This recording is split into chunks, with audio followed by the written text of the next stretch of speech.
नमस्ते, मेरा नाम मधुसूदी है। मैं फॉरबिसगंज अररिया बिहार से बिलोंग करती हूँ। वहां पे मैं एक लोअर मिडिल क्लास में जन्म ली। और मेरे जो फाइनेंशियल बैकग्राउंड की बात करूं तो मेरे घर में एक छोटा सा किराना दुकान था जिसको मेरे मम्मी पापा चलाया करते थे। और अगर बात करूं अपने एजुकेशन की तो फाइनेंशियल कंडीशन ऐसी थी कि 6 क्लास के बाद में हमारे पास इतने पैसे नहीं थे कि हम प्राइवेट स्कूल को कंटिन्यू कर सके। और 6 क्लास 5th क्लास के बाद ही लगभग 6 क्लास से हमने सरकारी स्कूल में पढ़ाई की। मैं और मेरे भाई जब सरकारी स्कूल में गए तभी मुझे रियलाइज हुआ कि पैसे में बड़ी ताकत होती है, क्योंकि पैसे के कारण ही मैं उस स्कूल में नहीं पढ़ पाई जिस स्कूल में मुझे पढ़ना चाहिए था, जिस स्कूल में पढ़ने का मेरा मन था।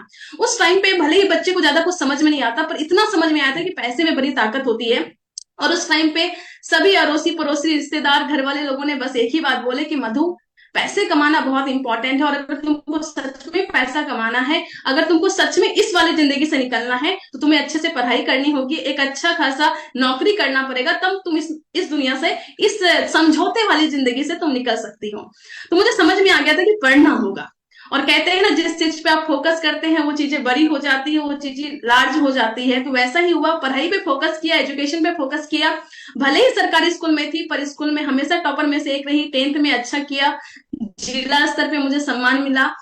12th में बिहार बोर्ड में टॉप 1% में आई। उसके बाद अलग अलग एग्जाम्स मैंने क्वालिफाई किए, जेईई मेंस क्वालिफाई किए, अलग अलग सेंट्रल यूनिवर्सिटी के एग्जाम्स क्वालिफाई किए। और उसमें से सबसे अच्छा कॉलेज जो मिल रहा था वो मिल रहा था आईजर कोलकाता। वहां पे आके रिसर्च की पढ़ाई मैंने स्टार्ट की। चूंकि रैंक अच्छी थी तो स्कॉलरशिप मिल गई। और एक लोअर मिडिल क्लास की लड़की को अगर स्कॉलरशिप मिल जाए तो लगता है कि जिंदगी अब सेट है। तो मुझे भी ऐसा लग रहा था जिंदगी सेट है। ग्रेजुएशन करूंगी स्कॉलरशिप के माध्यम से, पोस्ट ग्रेजुएशन करूंगी स्कॉलरशिप के माध्यम से, और साथ में पीएचडी कर लूंगी, प्रोफेसर बन जाऊंगी, लाइफ पूरा सेट है, साइंटिस्ट बन जाऊंगी, पूरा का पूरा लाइफ सेट है।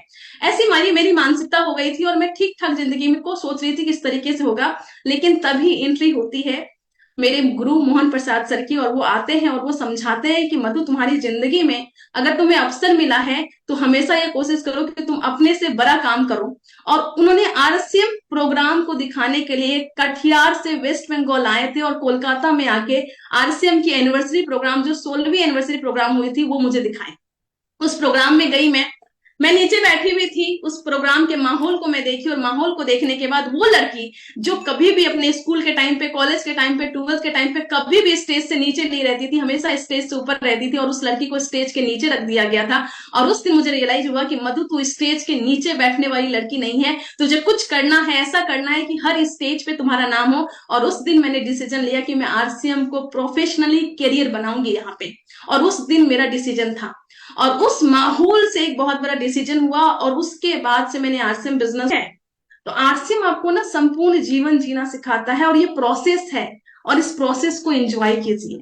मैंने इस प्रोसेस को एंजॉय किया है। ये जो लगभग 6-7 साल की मेरी जर्नी है, मैं बहुत एंजॉय की हूँ। और वो सबसे पहली बात मैं आपको बोलना चाहती हूँ कि प्लीज इस प्रोसेस को एंजॉय कीजिए।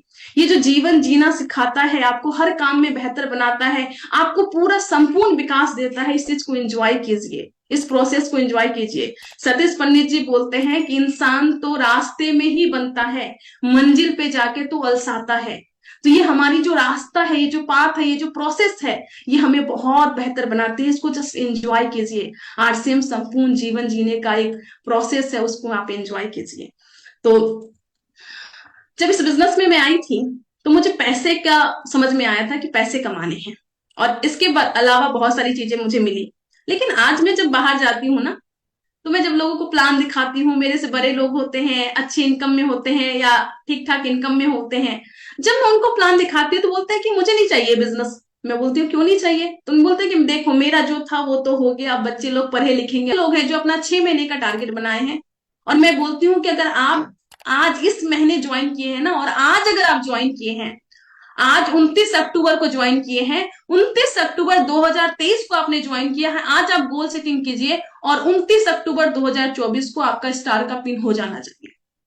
जो नवंबर में ज्वाइन करेंगे, नवंबर 2024 में आपका स्टार का पिन होना चाहिए। जिम्मेवारी लीजिए, जिम्मेवारी के साथ काम कीजिए, और उस तरीके से कीजिए, सीखने पे ध्यान दीजिए। पंडित जी बोलते थे कि आरसीएम में जो असली इनकम है ना, वो 6%, 8% रॉयल्टी की इनकम है। उससे पहले की जो इनकम है सभी की सभी स्कॉलरशिप है, और स्कॉलरशिप से सेमिनार का टिकट, किताब, टेप, ऑडियो, वीडियो, ये सब में खर्च किया जाता है, ये सभी का टिकट खरीदा जाता है। उससे घर नहीं चलाया जाता है। और ये चीज मेरे जहन में बैठ गई थी। मैं अपने घर में बोलती थी कि मम्मी रॉयल्टी टेक्निकल के बाद का जो इनकम आएगा उस इनकम को घर में दूंगी, उससे पहले जितनी